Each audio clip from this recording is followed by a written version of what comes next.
දවසේ සිතුවිල්ල තේමාව දෙආකාර ප්‍රඥාවන්. මේ ලෝකයේ වෙසෙද සෑම මනුෂ්‍යෙක්ම මේ ප්‍රඥාවන් දෙකෙන් එකකට හිමිකම් කියනවා. අපේ ජීවිතය දෙසට හැරී බැලිය යුතුයි. අපේ ජීවිතේ අපි කටයුතු කරන්නේ කොයි ආකාර ප්‍රඥාව තුලින්ද කියලා. එක ප්‍රඥාවක් ශුද්ධ බයිබලයේ යාකෝබ් තුමන්ගේ පොතේ 3 වෙනි පරිච්ඡේදයේ 14 වෙනි පදේ ඉඳලා 18 වෙනි පදය දක්වා කියවද්දී සඳහන් කරනවා භූමික ප්‍රඥාව නැත්නම් ලෞකික ප්‍රඥාව නැත්නම් යක්ෂයාගෙන් එන ප්‍රඥාව. ඒ ප්‍රඥාව වගේම ඉහළින් පැමිණෙන දෙවියන් වහන්සේ කෙරෙන් නිකුත් වන දිව්‍යමය ප්‍රඥාව ඇටියට. එතකොට මේ ලෞකික ප්‍රඥාවේ ස්වභාවය ඉතාමත් පැහැදිලිව මෙහි සඳහන් වෙනවා. ඒ ප්‍රඥාව කොයි ආකාරද? ඒක උග්‍ර ඊර්ෂ්‍යාවක් තියෙන. ඒ වගේම ආත්මාර්ථකාමී අභිලාෂයන් ඇති එමත් නැතිනම් පාරට්ටු කර ගැනීම, උදම් ඇනීම, ආඩම්බර කතා, ඒ වගේම සතියට පිටුපාන ප්‍රඥාව. ඒ වගේම කියවෙනවා ඊර්ෂ්‍යාව සහ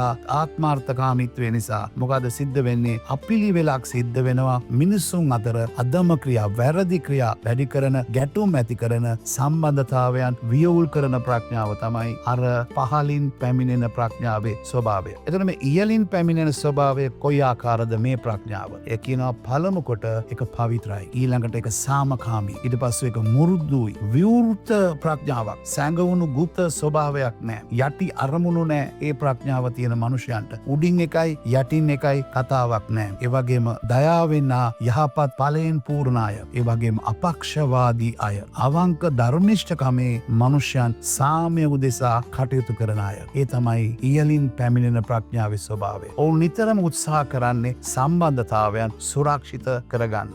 සම්බන්ධතාවයන් කැඩෙන, බිඳෙන, වියවුල් වන කිසිදු දෙයක් ඔවුන්ගේ අතින් සිදු වෙන්නේ නැහැ. මූණට එකක්, නැති තැන තව එකක්. මේ ප්‍රඥාව තියන අය කටයුතු කරන්නේ නැහැ. ඔවුන් විවෘත ජීවිතයක් ගත කරන අය. එනිසා ප්‍රිය මිතුරනේ, ඔබේ ජීවිතයට හැරී බලන්න. මේ ප්‍රඥා දෙකෙන් කොයි ප්‍රඥාවද ඔබට තියෙන්නේ? ඔබ මිනිසුන් අතර ගැටුම් ඇති කරන කෙනෙක්ද? මිනිසුන් අතර සාමය ඇති කරන කෙනෙක්ද? අපි යාඥා කරමු. ජීවමාන ජේසුනි, මේ ප්‍රඥා දෙක ගැන අපි යාඥා කරනවා. අපට ඉහළින් පැමිණෙන ඒ දිව්‍යමය ප්‍රඥාව ලබා දුන මැනව සම්බන්ධතාවයන් ගොඩනගන්න, සාමය මිනිසු අතර පවත්වගෙන යහ ජීවනයෙන් ජීවත් වෙන්න. යේසුස් වහන්සේගේ නාමයෙන් ආමෙන්.